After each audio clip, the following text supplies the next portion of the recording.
gravada, que o Senhor possa também abençoar e que possa edificar a vida dos meus irmãos. Em nome de Jesus nós oramos, nós te agradecemos e que todos possam dizer amém. Pode sentar.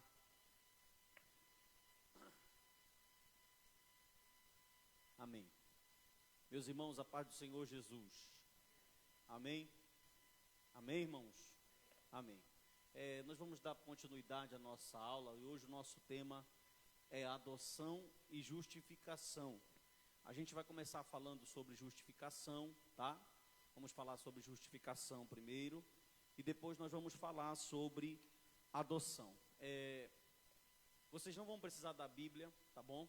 Todas as referências que nós vamos ler, nós vamos fazer uma aula bem teológica, bem bíblica, porque tem bastante textos bíblicos para a gente ler e todos os textos estão nos slides, tá bom? Então vocês podem fechar a Bíblia de vocês e tudo que a gente vai precisar está aqui no slide e eu quero que vocês prestem bastante atenção, por favor. Se tem algum celular, desligue e vamos lá aprender isso aqui em nome de Jesus, aprender mais um pouco da palavra de Deus. Bom, vamos falar nessa noite sobre justificação e sobre adoção. E esse tema é um tema bastante interessante, porque ele está envolvido na ordem de salvação, a ordem salute, né? Rafael, senta aí perto que esse negócio aqui, ele está desviado, ele só pega quando ele quer. Isso. Vai apertando na teclinha para mim lá, por favor. Pode virar aí para ti, cuidado só para não sair. Tá? Olha só, pode ir passando. Então a gente vai falar sobre a ordem de salvação. E quando a gente se fala de ordem de salvação, a gente tem aqui a ordem salute: eleição, chamado, regeneração, conversão, justificação, adoção, santificação, perseverança dos santos, morte e glorificação. Algumas listas não trazem morte, tá? Algumas listas não trazem morte. Inclusive tem uma figura, passa aí rapidinho, depois eu retorno. Essa aqui do Dr. Martin Lloyd Jones, que o Caio até usou na aula dele, achei muito interessante. Ela não traz eleição, ela tira algumas, né? Aí ele coloca fé, que basicamente fé e arrependimento está inserido em conversão. E aqui não traz morte, pode voltar lá. Então, quando se fala de ordem salutes, esse aqui é o pensamento reformado, principalmente dos calvinistas, acerca de como é que um eleito pode alcançar a salvação. Então, a eleição, ela vem antes da fundação do mundo, como está escrito em Efésios, capítulo 1, versículo 4, 1 ao 8, Paulo vai mostrar como foi que o eleito foi predestinado, foi elegido antes da fundação do mundo, não por obras. Essa palavra não por obras, ela é essencial nesse contexto de justificação. Depois vem o chamado ele é geral, ele é para todo mundo, mas vai ser eficiente só para os eleitos, né? O arminiano fala que o chamado é para todos, é sim para todos, mas vai ser eficiente só na vida dos eleitos. Aí a gente usa um termo teológico que a gente fala de suficiência e eficiência, ou seja, o sangue de Jesus é suficiente para salvar todas as pessoas, mas ele não vai salvar. Não porque ele não tenha poder, porque ele só vai ser eficiente para os eleitos. Após isso vem a ordem que é a regeneração, que é uma ação secreta de Deus, que ele gera no coração do eleito. Deixa o pessoal chegar, olhe para mim, não tire sua atenção, por favor. Para que o eleito possa responder sim ao Evangelho. Tendo essa ação de regeneração, o eleito então consegue responder sim ao Evangelho. Na visão arminiana, eu primeiro tenho que crer, para depois eu ser regenerado. Mas o calvinista não acredita dessa forma. O calvinista acredita que eu só posso responder sim ao Evangelho na minha condição de morto espiritual, se primeiro eu for regenerado. Após a regeneração vem a conversão. A conversão vem junto com fé e com arrependimento. E essa fé, ela não é baseada em uma fé sua, mas é uma fé imputada pelo próprio Espírito, para que haja arrependimento, metanoia, mudança de vida, mudança de caráter. A gente sempre diz, eu sempre costumo dizer, que regeneração, conversão e justificação, as três se definem como uma obra do Espírito, onde você e eu não temos participação nenhuma. Nós não movemos um dedo, uma vírgula, um pingo. Ela simplesmente aconteceu. Preste atenção nesse ponto que eu vou falar agora. E ela acontece uma única vez. Por exemplo, quando se fala na totalidade dos justificados, que é a imputação da justiça de Cristo, nós vamos definir isso aqui já já. Quando se fala na questão de justificação, não existe um crente mais justificado que o outro. Todos são justificados iguais. O que diferencia é a parte da santificação, que é um processo que alguns vão estar mais evoluídos e outros vão estar, é o famoso processo do barro na mão do oleiro. Uns já estão num nível bem longe, outros estão começando esse processo. Após a justificação, Deus te chama, então, já que tu participou, tu foi eleito, chamado, regenerado, convertido, o sangue te justificou, agora tu faz parte da família de Cristo. Ele te convida a fazer parte, a ser membro dessa família. Agora, então, você é membro chamado filho de Deus e co-herdeiro de você. Não é mais filho da ira, nem filho da desobediência. Agora você é chamado filho de Deus, e isso vai trazer alguns privilégios para você. Depois, então, começa o processo de santificação, a santidade, que é um processo gradativo. John Wesley pregava a santificação plena e dizia que o homem pode alcançar o mesmo nível de santidade de Deus aqui nessa vida, mas nós discordamos desse ensinamento, porque a santificação é um processo que nós estamos passando, ele não regride, ele progride, ele é crescente, porém só irá terminar quando Jesus voltar no arrebatamento da igreja. Depois disso vem a perseverança dos santos. Se foi o sangue de Jesus que te justificou, é impossível tu perder tua salvação. Isso tem muitas pessoas que não conseguem compreender. Por exemplo, o católico vai dizer que a justificação é Cristo mais uma participação dele. Então ele não acredita numa justificação imputada, ele acredita numa justificação que ele coopera. No pensamento católico, existem uns que são justificados no nível maior e outros que são justificados no nível menor. Logo, nesse processo, a justificação não é uma obra do Senhor Jesus, mas é uma obra de Cristo em parceria com o homem. Aí, nesse plano, nesse pensamento teológico, realmente, você pode amanhecer, dormir crente e amanhecer desviado. Agora, se você acredita naquilo que a Bíblia diz, que esse ato aconteceu, principalmente esses 3 atos aqui, aconteceram sem nenhuma participação tua, a salvação foi dada pelo sangue de Jesus, logo a gente entende que uma vez salvo, salvo para sempre. Não baseado nas nossas obras, mas na imputação da justiça de Deus. Aí vem a morte, que é a nossa união com Cristo, que é só o começo, e após vem a glorificação, que é o estágio final. Amém? Falando da ordem salute, isso aqui está o gráfico, né? Que é a mesma coisa que eu acabei de explicar para vocês. Pode passar, por favor. A gente vai falar sobre justificação. Estudar sobre justificação é algo muito importante. Olha o que eu coloquei aqui, ó. Uma verdadeira visão sobre justificação é ainda hoje a linha divisória do verdadeiro evangelho e os falsos evangelhos da salvação pelas obras. Porque a maior briga hoje se dá entre sinergismo e monergismo. Os irmãos que acreditam, sinergistas, que é Cristo e eles, e é muito comum, nós ouvimos na boca de um crente pentecostal, eu estou pagando o preço pela minha salvação. É muito comum isso na boca de um crente que ainda não entendeu o que é justificação, como a justiça de Deus o salvou, sem que ele movesse um dedo. E os crentes que são monergistas, que acreditam que a cruz é suficiente. A fé monergista é tão bíblica, para você dar um glória a Deus, e tão importante, que ela vai quebrar com qualquer outro tipo de prática. Por exemplo, se eu quiser vender um sal, não tem como eu vender um sal sendo monergista. Se eu quiser fazer algo sincrético, não tem como. Por quê? Porque a cruz é suficiente. Eu não preciso absolutamente de nada. E quando eu pego e vendo um sal, uma rosa, ou qualquer que seja o sincretismo, eu estou diminuindo a cruz de Cristo, o seu sacrifício e a sua expiação. Então, quando se fala de justificação, é por isso que Romanos é o livro de cabeceira da reforma. Porque foi aí que Lutero conseguiu quebrar com a fé sinergista e conseguiu entender como a justiça de Cristo foi imputada nele, para que ele pudesse ser salvo pela graça. Pode passar. Amém ou não amém? Aleluia. Passa. Olha esse texto aqui. Romanos capítulo 8, verso 30. Esse texto é chamado de mini ordem salutis. Mini ordem é um resumo da ordem de salvação. E nesse texto aqui, está da tua eleição a tua salvação. Nesse versículo bíblico aqui, Paulo era fantástico, né, irmão? Paulo teologicamente consegue mostrar, o como você foi chamado, e aos que predestinou, a esse também chamou. Chamou como?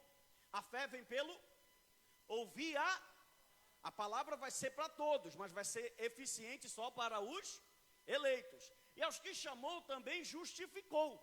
Como? Com seu sangue. 1 João 1,7, o sangue de Jesus nos purifica de todo pecado. Romanos capítulo 3, versículo 21 ao 26, Paulo vai trabalhar toda essa questão de justificação e expiação. E aos que justificou, aqui está, se foi o sangue de Jesus, eu te pergunto, o sangue de Jesus tem poder? Então tu está salvo.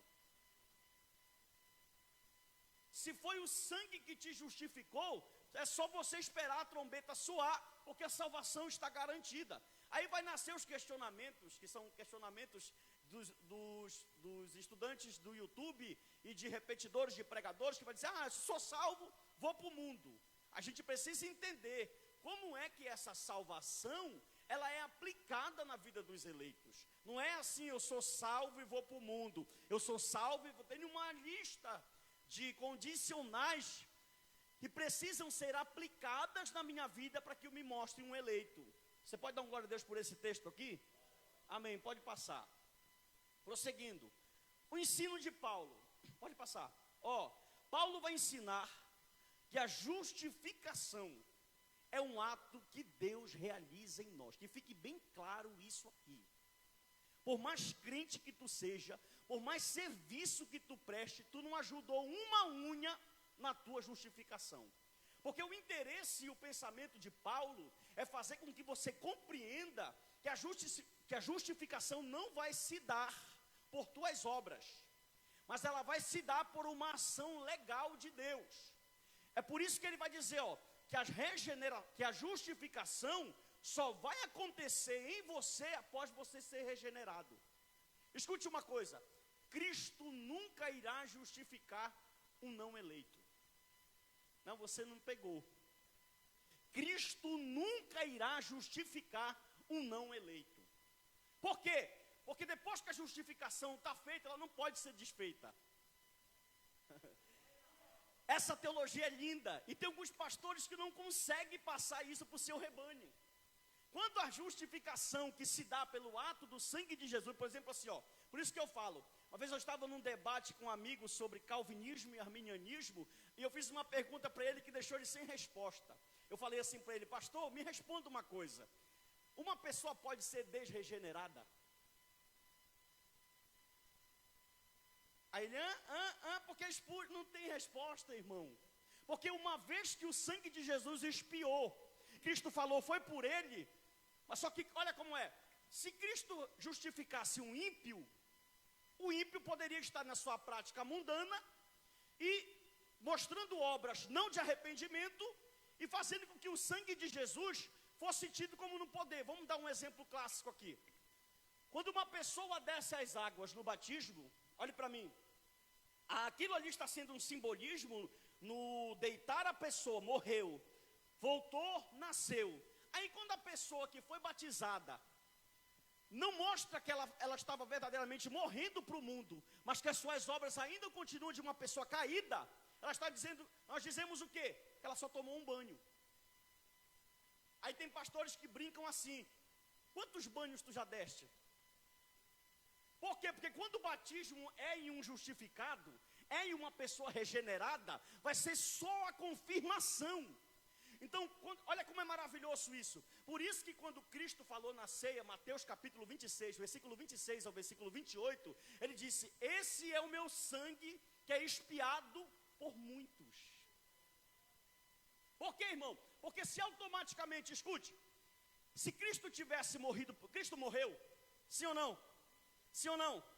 Se ele tivesse morrido por todos, todos estavam salvos. todos eram regenerados, todos estavam dando obras dignas, fruto de arrependimento. Mas por que não dão? Porque a justificação não acontece em todos. A justificação só acontece em pessoas regeneradas. Pode passar. Aleluia. Então, o que é exatamente justificação? Olha esse conceito aqui. Justificação é um ato, olha que coisa linda, instantâneo. Deus tem tanto poder que Ele não precisa ficar te justificando toda vez que tu vem na frente do altar. É um ato instantâneo. Aconteceu, acabou. Não vai te isentar de pecar. Olha que o católico acredita que essa justificação acontece dentro dele. Ou seja, é algo interno. Mas foge do pensamento paulino. Olha o conceito. É um ato instantâneo e legal da parte de Deus, pelo qual Ele, considera os nossos pecados perdoados e a justiça de Cristo pertencente a nós. Primeiro ponto, teu pecado é perdoado, mas isso não é suficiente para te ser salvo. Não entendeu, pastor? Teu pecado foi perdoado, mas isso não te salva. Mesmo com teu pecado perdoado, tu estaria no estado de Adão, e não seria suficiente para te apresentar. Para ti ser justificado, além de Cristo perdoar o teu pecado, Ele tem que imputar em ti o mérito dele. Agora olhe, ponto 2, declara-nos justos à vista dele, somos considerados justos diante do tribunal de... Aí entra a famosa frase de Spurgeon: se Deus olhasse para cá agora, Ele mataria todos, porque aqui só tem pecadores, mas quando Ele olha para a terra, Ele vê a marca do sangue do seu Filho. Passa lá que tem mais um conceito. No Novo Testamento, olha isso aqui, vamos amadurecer essa ideia. No Novo Testamento, a palavra justificar, sidak, no hebraico, no grego é dikaio, ela tem uma gama de significados. Mas um dos sentidos mais comuns de justificar é declarar justo. Ou seja, Cristo nos declarou justo. É por isso que eu digo, não existe justo só um. Existe justificados. Amém ou não amém? Mostrando que é uma ação legal que foi feita. Quando eu falo assim, declarar justo, é algo que não foi feito por você, mas que foi feito por alguém. Quando Paulo usa essa palavra justificar, ele está dizendo que alguém fez algo por nós. O problema dos crentes é que eles pensam que diante de Deus eles se justificam.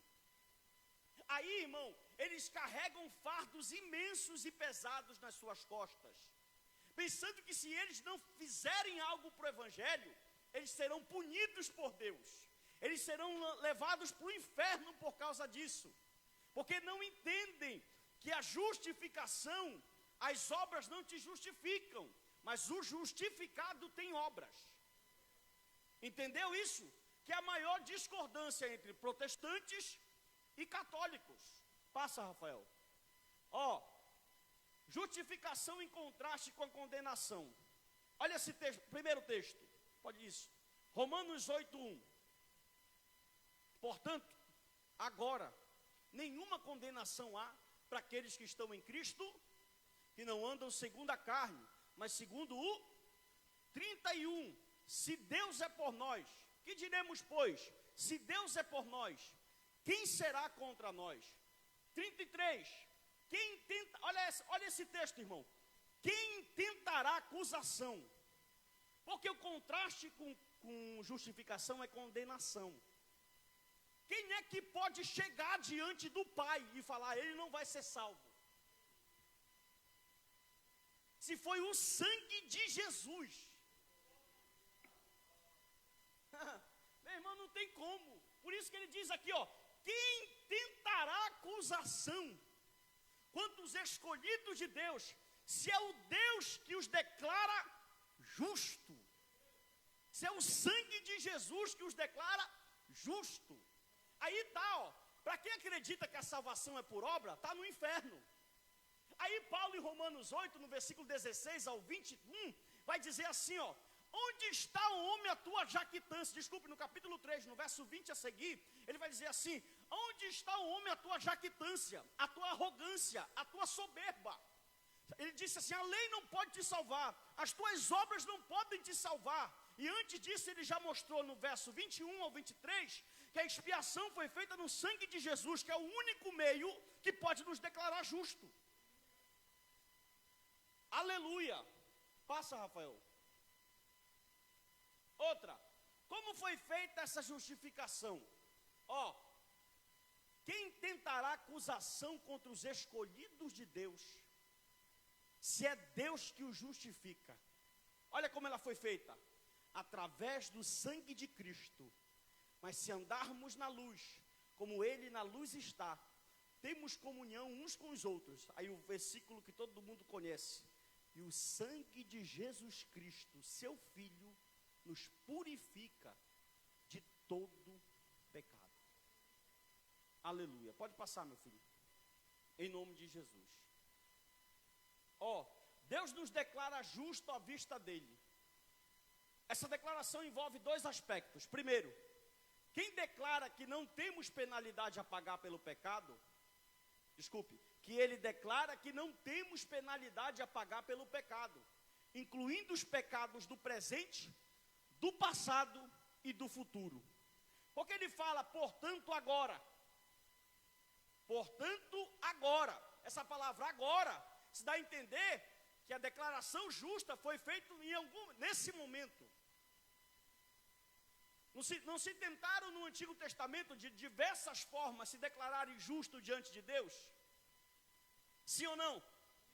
Mas ele fala, portanto, agora, nenhuma condenação há para aqueles que estão em Cristo Jesus. Porque só o sangue é capaz de te justificar, de te declarar justo diante do Pai. Passa, Rafael. Aleluia. Olha esse gráfico aqui. Por exemplo, perdão dos pecados passados. Se Cristo perdoasse só os teus pecados do passado, você está vendo isso aqui? É um monte de menos aqui, menos. Os pecados do passado. Se Cristo te perdoasse só os pecados do passado, mesmo assim você não seria salvo. Viu? O Senhor foi lá e morreu pelos teus pecados. Isso não te garante salvação. O que te garante salvação, passa o outro slide. É isso aqui, é o mérito de Cristo. Porque quando Cristo paga os teus pecados com o sangue dele, ele imputa em você a justiça dele. Agora Deus recebe a tua vida como expiação. Por causa a imputação da justiça de Cristo em nós, é a outra parte da justificação. Agora sim temos, por isso que Paulo vai dizer, que a expiação, ou a justificação, ela cumpre 3 tempos. Ela não apaga só os pecados do passado. Ela apaga os pecados do presente e também apaga os pecados do futuro. Isso aconteceu através do sangue de Cristo. Através da justiça de Cristo em nós. Então a Bíblia está nos ensinando que nós não somos salvos por nossas obras, mas nós somos salvos pelas obras de Cristo. O mérito é de Cristo, a glória é de Cristo. Irmão, porque se fosse sinergista, teriam algumas pessoas que já teriam alcançado algum benefício diante de Deus. Mas a Bíblia é enfática. Toda língua vai ter que confessar, todo joelho vai ter que se dobrar, só há um intermediador, só há um caminho. Por quê? Porque o mérito da nossa salvação é o que Cristo, nós temos o mérito de Cristo. A justiça de Cristo que foi imputada em nós. É aquele gráfico que eu fiz para vocês aqui numa EBD, eu acho. Crédito, débito. Crédito, débito. Aqui é Cristo, aqui somos nós. Como é que está o crédito de Cristo? Cheio. Como é que está o débito de Cristo? Vazio. Como é que está o nosso crédito? Vazio. E o nosso débito? até o talo. Cristo pega o crédito dele e coloca no nosso. Ele tem tanto que o dele fica cheio e ainda enche o nosso. Aí pega o nosso débito, limpa e coloca no dele. Isso aqui é justificação. Ele está fazendo uma transferência. O mérito dele está vindo para nós e a nossa culpa está sendo imputada nele. Por isso que a Bíblia fala assim, porque Deus amou o mundo, e o amor de Deus ao mundo não é medido por uma coisa material, mas é medido porque Ele deu o próprio Filho para que morresse pela humanidade, pelos eleitos, né? Melhor dizendo. Pode passar, Rafael. Aleluia. Olha só. Deus pode nos declarar justos, porque agora temos a imputação da justiça de Cristo. Olha esse texto, Romanos 4:3, na NVI, diz assim: Deus agora considera a justiça de Cristo pertencente a nós. Diz assim, que diz a Escritura: Abraão creu. Isso aqui é um ponto forte para justificação. Fé. Abraão creu em Deus, e isso lhe foi creditado como justiça. Deus pode nos declarar justo, porque a imputação da justiça de Cristo agora está em nós. Abraão creu nisso, e isso foi imputado a ele como justiça. Vamos ver como essa justificação nos alcança. Por exemplo, desse modo, pela fé, a justiça de Cristo se tornou quem? A nossa. E Paulo escreve que recebemos o dom da justiça. Romanos 5:17. Todo mundo lendo no 3. 3.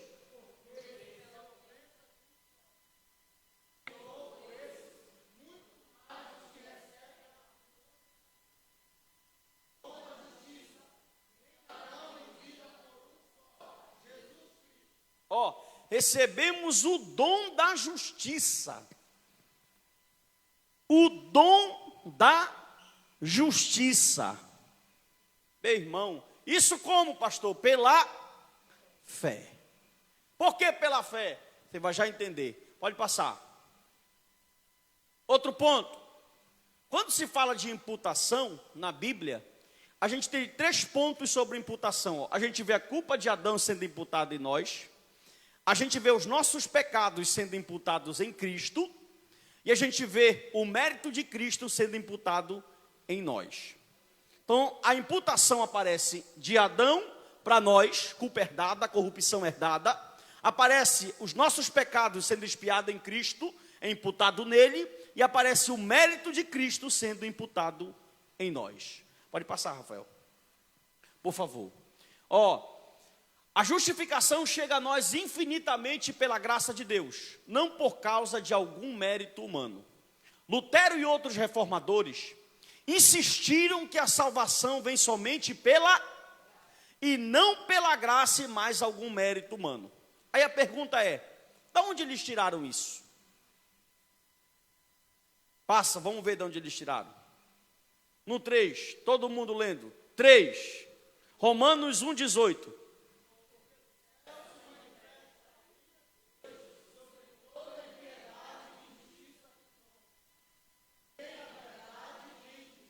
Agora olha, 3:20, leia.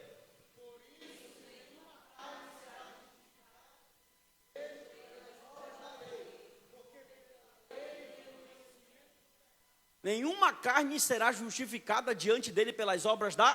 Como é que o católico diz que se tu não cumprir os sacramentos, tu vai para o inferno? Como é que tem uma religião aí que tu sabe muito bem que diz que se tu não guardar o sábado, tu vai para o inferno? Isso não seria obra? Não seria estar dando uma focinha? Eu acho que lá na Bíblia desse povo está escrito assim, quando Jesus expirou: Pai, 95% está com eles agora, 5% é com eles. Está escrito assim: está consumado. Romanos, esse aqui é o clássico, né? Todo mundo conhece de cor. Efésios 2:8 e 9, 3.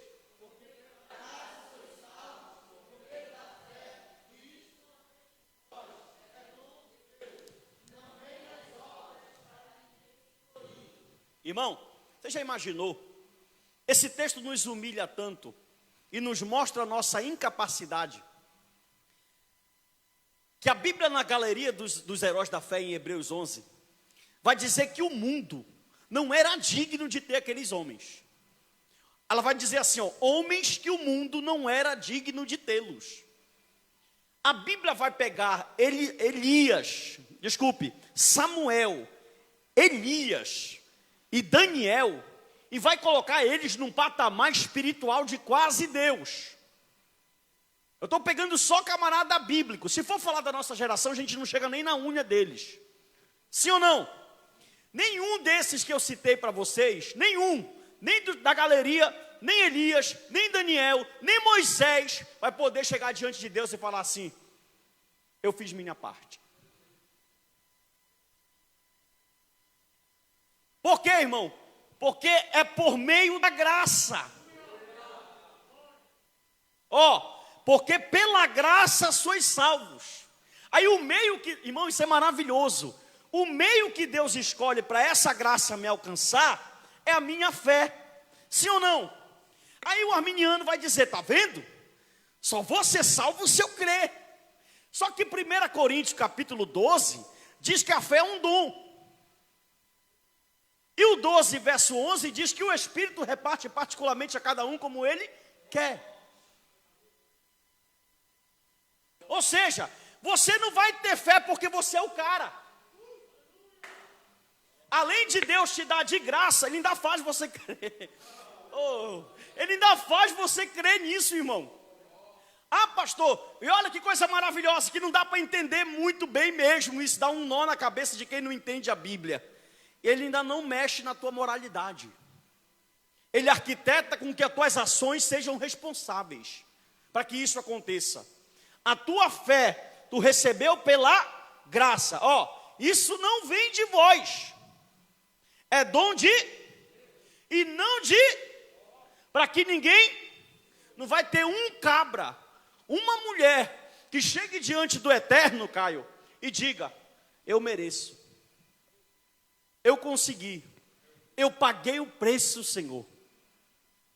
Irmão, o que tem de irmãos nossos na fé, que pensam que podem se salvar, ou que estão lutando, entre aspas, pela sua salvação, não é brincadeira. Agora tem um outro extremo também que eu preciso frisar. Qual? Quando o camarada começa a entender a doutrina da graça, ele começa automaticamente a relaxar. Já sou salvo, agora não vou mais evangelizar.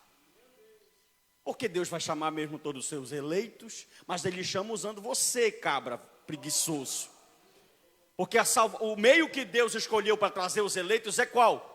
Anunciação e quem é que prega? Você que prega. Você que faz isso. Então automaticamente ele começa a se relaxar. Agora que ele sabe que, agora tem um porém. Ele não parou para perceber que se eu entrei no evangelho de salvação pela graça, graça barata, que não foi barata, e eu já me relaxei aqui no meu cantinho, e deixa que a parte do corpo se lasque, trabalhe lá, que 10 irmãos, meia dúzia de irmãos, faça todo o trabalho do corpo, a fé dele é de demônio. E a fé que salva não é de demônio. A fé que salva é a fé de Tiago. Me mostra a tua fé, que eu te mostro as minhas obras. Todo eleito, é bíblico, todo eleito vai ter obras. Se o camarada falar que ele é eleito, ele nunca pregou um sermão para o ímpio, ele não é eleito.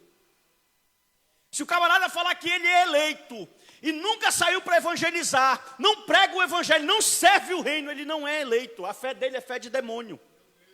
A fé dele é fé comum, é fé do ladrão da esquerda. A fé salvífica faz com que tu tenha obras. A fé salvífica faz que tu pegue a manga, vou trabalhar para o reino. Por quê, irmão? Porque eu entendi que eu sou justificado. No mínimo, a justificação, ela nos humilha. Eu olho para Deus, eu olho para a Bíblia, eu olho para todo esse princípio eterno, eu olho para o que Cristo fez e eu vou dizer assim, meu Deus, como eu vou pagar isso para ti? Aí a gente vai pensar assim, não tem como. Então, o mínimo, Senhor, que eu posso fazer é doar minha vida para ti.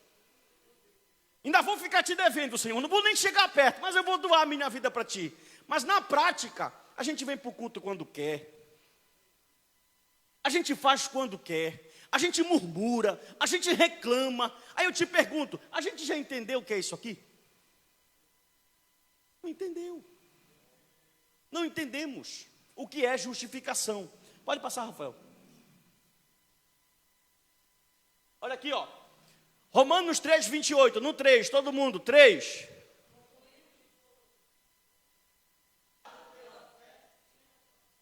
Irmão, quando eu leio esses textos aqui, eu fico pensando na cara de Paulo.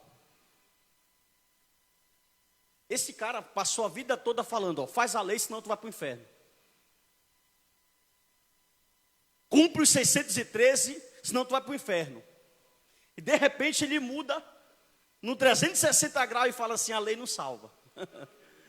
Olha o que a graça faz com um camarada.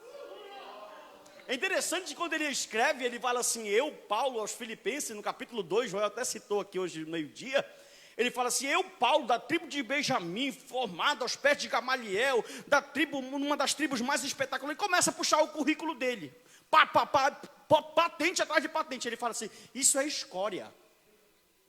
Ele fala, isso é cocô das escrituras. Olha o que ele fala, irmão, ele pega toda a história dele e fala assim, isso perto do que Cristo fez por mim. É por isso que a gente entende Paulo doando a vida dele, irmão. Sofrendo naufrágio, pegando picada de serpente, tudo, porque ele entendeu o que é justificação.